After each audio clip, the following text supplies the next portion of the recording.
Homens santos inspirados por Deus escreveram a Bíblia para que a palavra chegasse até nós. 1 Pedro 1:21. Assim, toda a Escritura é inspirada por Deus e útil para o ensino, repreensão, correção e instrução na justiça.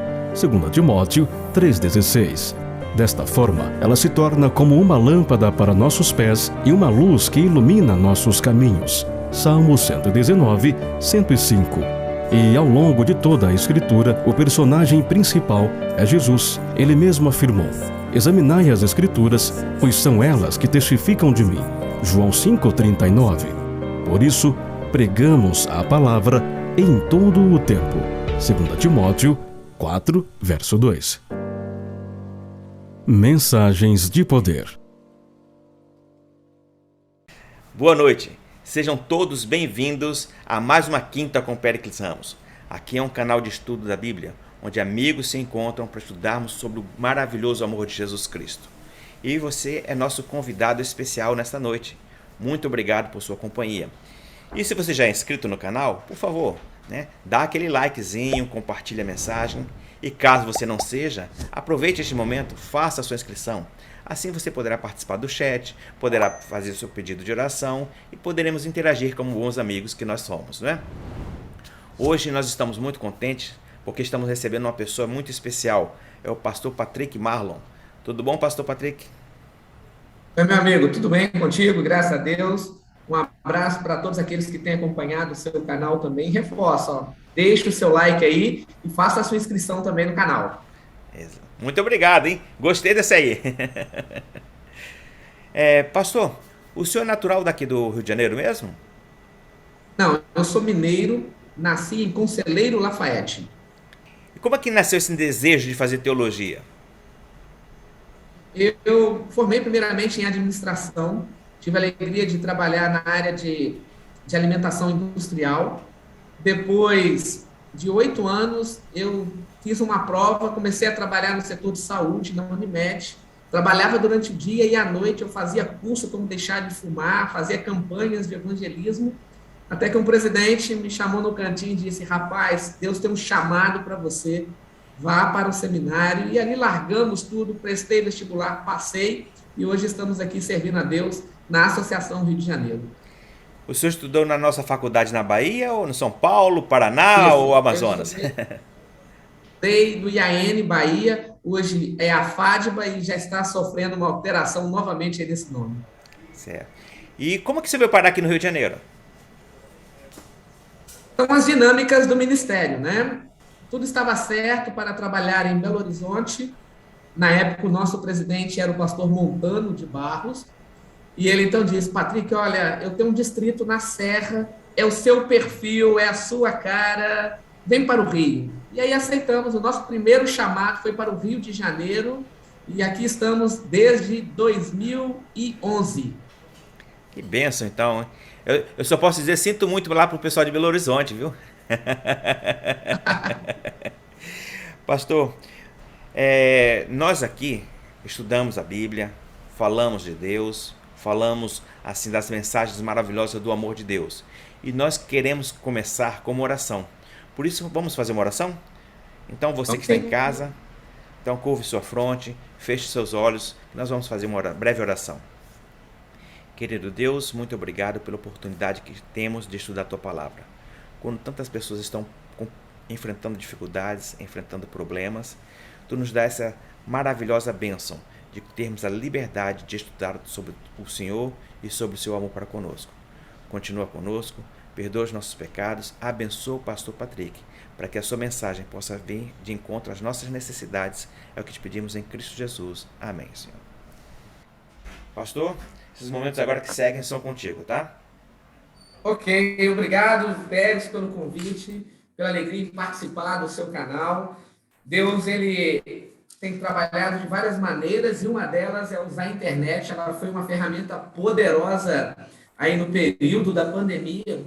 Eu me lembro que no ano de 2020, quando me preparei para trabalhar com 2.000 pontos de lares abertos, onde nós estaremos trabalhando com a Semana Santa, as igrejas foram fechadas, não tivemos a alegria de realizar na igreja, mas recebemos 30 mil pedidos de estudos bíblicos via TV Novo Tempo.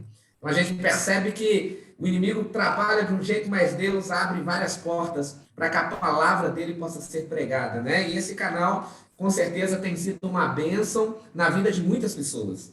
Eu quero meditar com vocês no livro de Êxodo, o capítulo 3, nós vamos trabalhar aí com o verso 13 e o verso 14. Este livro, ele foi escrito por Moisés. Moisés, ele viveu 120 anos e teve a sua vida fragmentada em 3 fases de 40 anos. 40 anos Moisés viveu no Egito como filho da filha do faraó. A sua segunda fase de 40 anos conduzindo as ovelhas de Jetro, ali próximo ao deserto de Mídian. E a terceira e última fase de Moisés, com 120 anos de idade, Moisés conduz o povo de Israel até a terra prometida. Assim viveu Moisés 120 anos. A sua primeira fase de 40 anos. Os seus primeiros 40 anos, ele nasce no Egito, ok? Sobre uma grande crise. Havia um decreto do faraó para que todas as crianças do sexo masculino fossem exterminadas e aquele garoto estava no pacote. Joquebede não teve tempo e nem alegria de colocar um nome naquele garoto. Moisés não foi o nome dado por Joquebede, sua mãe. Moisés foi o nome dado pela filha do faraó, que o encontra em um cesto, onde ele foi colocado junto aos juncos no rio Nilo. E ela encontra aquele garoto, logo então ela pega em seus braços e ela o chama de Moisés, e ela então diz, trazido sobre as águas. E então, de repente, saiu uma criancinha ali do meio do mato, era a irmã mais velha de Moisés, Miriam, e ela então diz, olha, vejo que achou uma criança. Ela, sim, e eu sei que é filho dos hebreus. Ela, pois é. E você está amamentando? Ela disse, não estou. Olha, eu conheço uma mulher que está amamentando e ela pode auxiliá-la. Qual o nome dela? Joquebede. E Joquebede passou a receber um salário para amamentar o próprio filho. E ela não perdeu tempo. Todos os dias, além de amamentá-lo, ela trabalhava no coração dele, dizendo, olha, você é o escolhido de Deus. Deus tem um plano para a sua vida. Ela não entendia muita coisa, mas ela sabia que o fim dos 400 anos estava chegando. Ela sabia da promessa que Deus havia feito a Abraão, e agora ela começa a implantar isso no coração de Moisés. Moisés agora com 40 anos de idade. Ele desce do Egito para Gósen. Gósen era onde habitava os hebreus. E chegando naquele local, ele percebeu que havia um soldado do Egito agredindo fisicamente um hebreu. Moisés não perdeu tempo. Ele agrediu fisicamente aquele homem com tanta força, com tanta raiva, que ele acabou matando aquele homem. Moisés então enterra aquele homem e no outro dia ele passava por aquele mesmo local. E quando Moisés passava por ali, havia agora 2 hebreus brigando. E ele separa aquela briga e ele diz, ei, não pode haver brigas entre nós, somos irmãos. E eles então olharam para Moisés e disseram, ei, quem colocou você como o nosso líder, como o nosso juiz? Quem te deu essa ordem? Ou por acaso irás fazer o que fizeste ontem com um soldado do Egito? Moisés soube que agora ele poderia ser levado também à presença do faraó e ser exterminado. O pecado de Moisés foi descoberto. A primeira coisa que eu entendo na história de Moisés, que nada passa desapercebido aos olhos de Deus. Deus sabe todas as coisas. O salmista, no Salmo 32, ele diz, eu posso ocultar o pecado, mas um dia ele vem atrás de mim. E o pecado veio mais rápido do que Moisés imaginava. Ele veio cobrar o seu preço. Moisés, temendo a sua vida, ele foge para o deserto de Mídian. E agora ele abre a sua segunda fase de 40 anos. Com 80 anos de idade, Moisés já estava casado, ele tinha 2 filhos, ele era genro de Jetro, ou Reuel, é o mesmo nome, e a sua esposa chamava Zípora. Agora, casado, com 80 anos de idade, Moisés estava ali apacentando as ovelhas de Jetro. Ele olha para o alto do monte e ele percebeu algo. Ele percebeu um fenômeno. Na língua teológica, é chamado de epifania. O que é epifania? É Deus se revelando através de alguma coisa. Aquela sarça ardia em fogo, porém, ela não se consumia. Então, Moisés sobe o monte e, pela primeira vez, ele ouve a voz de Deus. E Deus, então, diz para ele, Moisés, é chegada a hora de libertar o meu povo e você é o libertador. É você que eu escolhi, Moisés, para libertar o povo. É você, Moisés. E Moisés então disse para Deus: Senhor, eu não. Eu já estou idoso, pai. Eu estou com 80 anos de idade e outra, não vão acreditar em mim. Eu tenho língua pesada, já estou longe do Egito. Senhor, eu não, envia outro. Deus então disse: Moisés, é você. E Moisés então, depois de lançar vários argumentos, ele lança o último: quem é o Senhor? Quem é o Senhor para que quando me perguntar? E agora, depois dessa longa introdução, capítulo 3, verso 13, diz assim: Disse Moisés a Deus: Eis que quando eu vier aos filhos de Israel e lhes disser: O Deus de vossos pais me enviou a vós outros, e eles me perguntarem qual é o seu nome, e lhes direi: Disse Deus a Moisés: Eu sou o que sou. Disse mais: Assim dirás aos filhos de Israel: Eu sou, me enviou a vós outros. Parece uma resposta evasiva, porque Moisés pergunta para Deus qual é o nome dele, e Deus diz: Eu sou o que sou. Essa expressão, para mim, para você, talvez fica vazia, mas Moisés compreendeu o que Deus estava dizendo. Essa expressão no hebraico, eu sou o que sou, é ni, erie, ani. O que significa isso, pastor?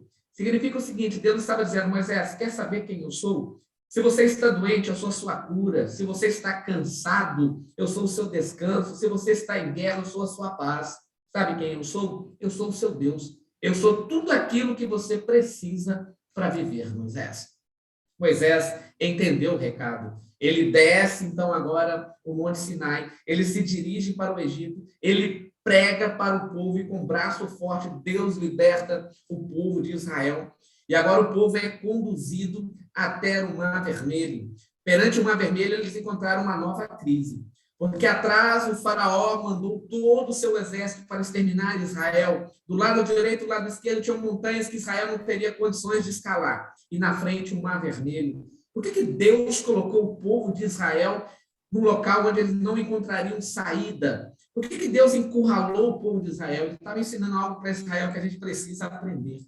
Deus está dizendo: Israel, não há solução nas laterais, nem atrás e nem na frente. A solução vem do alto. Olha para o céu. Deus estava convidando Israel a olhar para o céu. E quando olharam para o céu, o mar se abriu e o povo atravessou em mar, terra seca. Atravessaram, Deus acabou com seus inimigos. E agora eles iniciam uma jornada em rumo à terra prometida.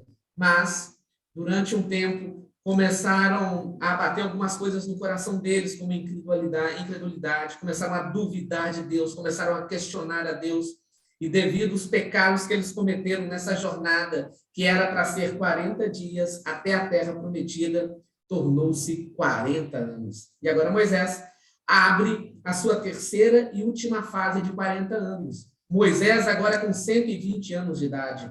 Deus o chama para subir o monte novamente. Deuteronômio, no capítulo 3, a partir do verso 23 adiante. Deus agora, após convidar Moisés para subir o monte, você percebe que o capítulo 3 é a primeira vez que Moisés ora a Deus pedindo algo em prol dele mesmo e Deus diz não.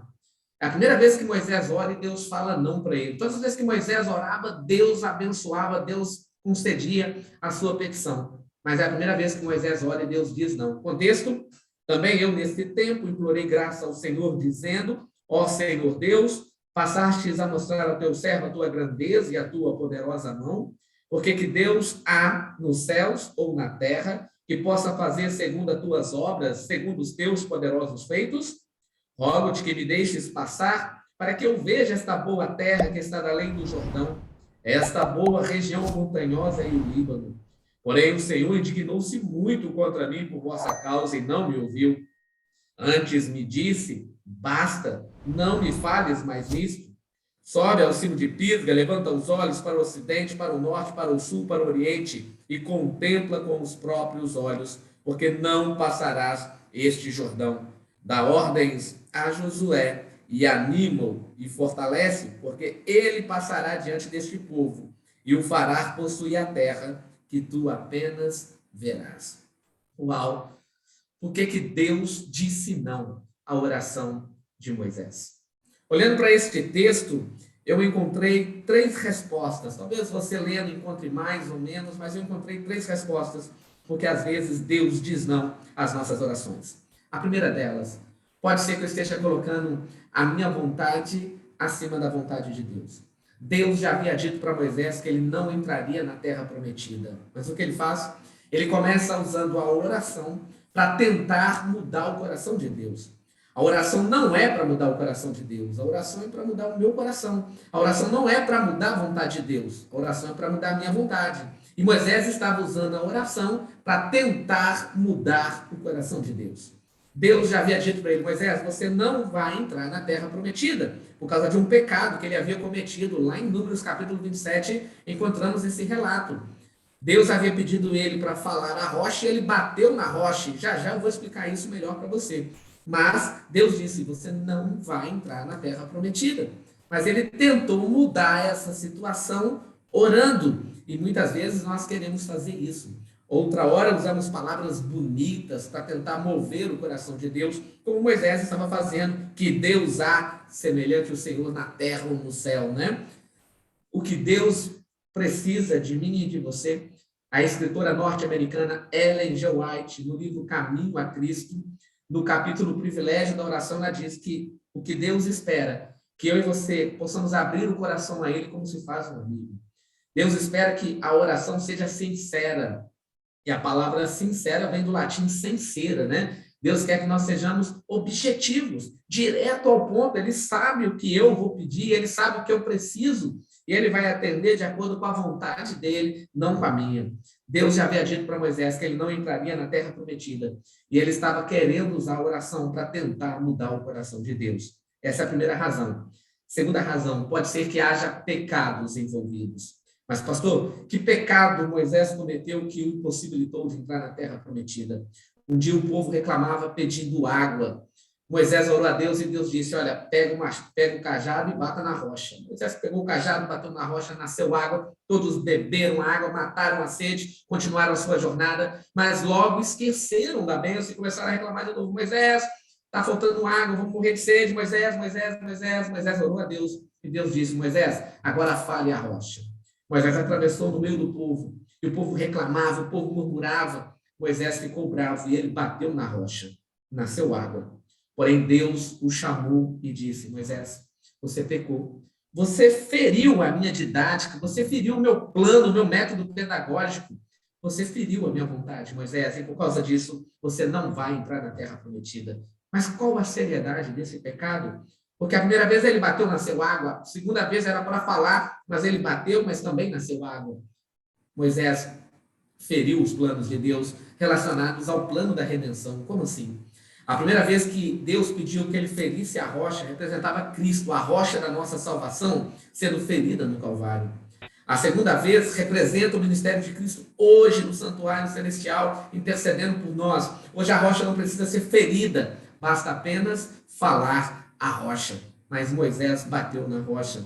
Ele estava dizendo para o povo, para que o seu problema relacionado ao pecado fosse resolvido, Cristo teria que ser crucificado 2 vezes. Ele teria que ser ferido 2 vezes. Percebe que mensagem Moisés deu para o povo de Israel? Então Deus disse: olha, por causa disso, não entrarás na terra prometida. Quando Deus diz não nas nossas orações, porque tem pecados envolvidos, não é que ele não queira nos abençoar.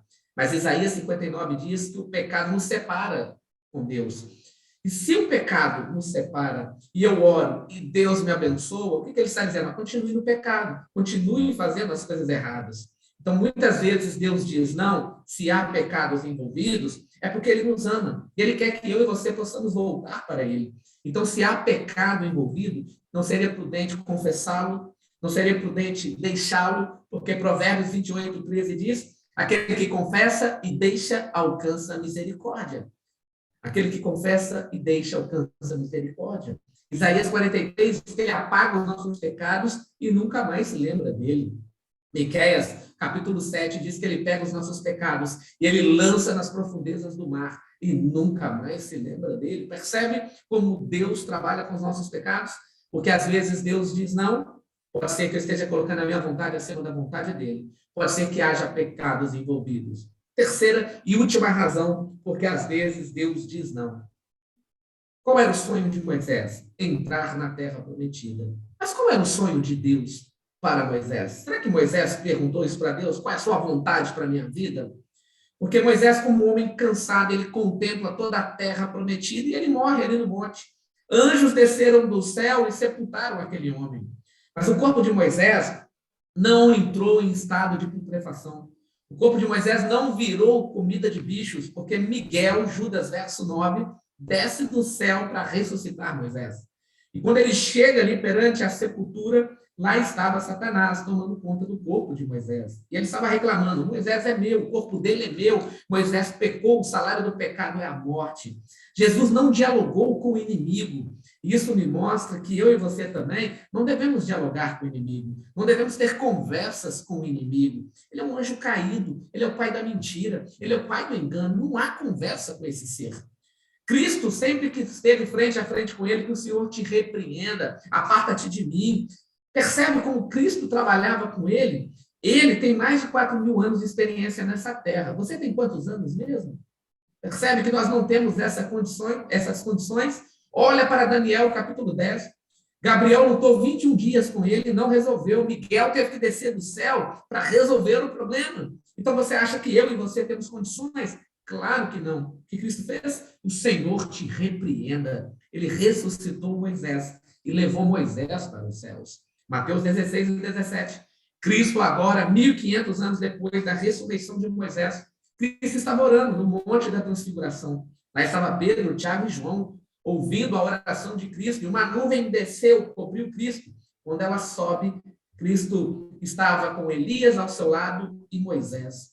Elias representa aqueles que estarão vivos quando Cristo voltar em poder e majestade.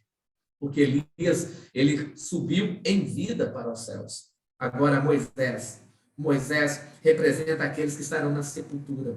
Darão ouvidos ao soar da trombeta de Miguel, apresentado em 1 Tessalonicenses capítulo 4, do verso 13 até o verso 18. Os mortos em Cristo ressuscitarão primeiro. Qual é a terceira e última resposta? Por maior que sejam os seus sonhos, os seus planos, os de Deus sempre serão melhores e superiores para cada um de nós. O sonho de Moisés era de entrar na terra prometida, mas o sonho de Deus para Moisés era de levá-lo em vida para o céu.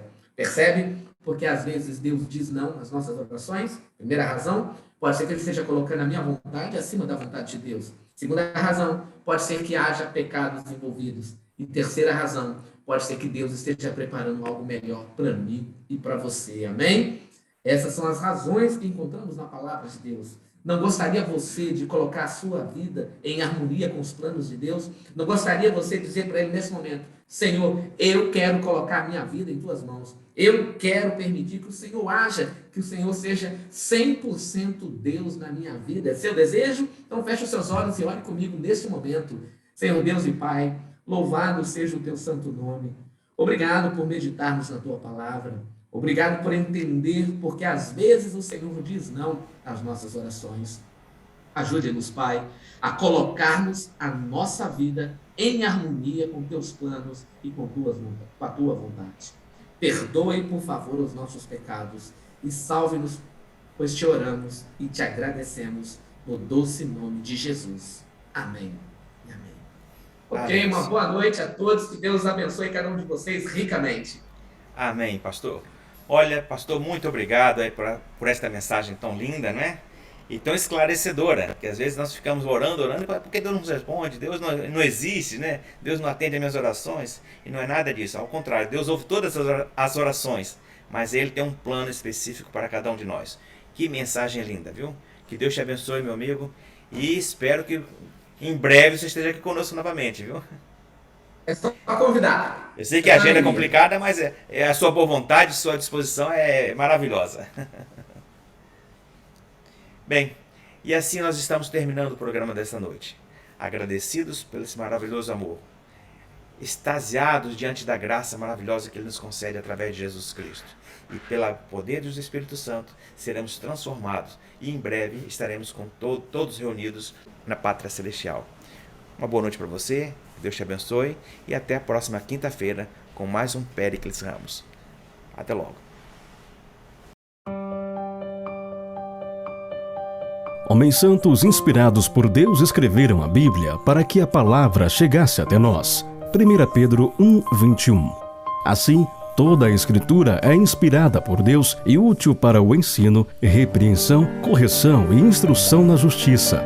2 Timóteo 3,16.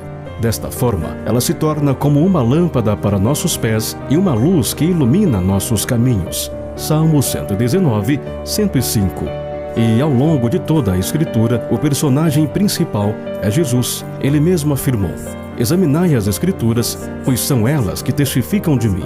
João 5,39. Por isso, pregamos a palavra em todo o tempo. 2 Timóteo 4, verso 2. Mensagens de poder.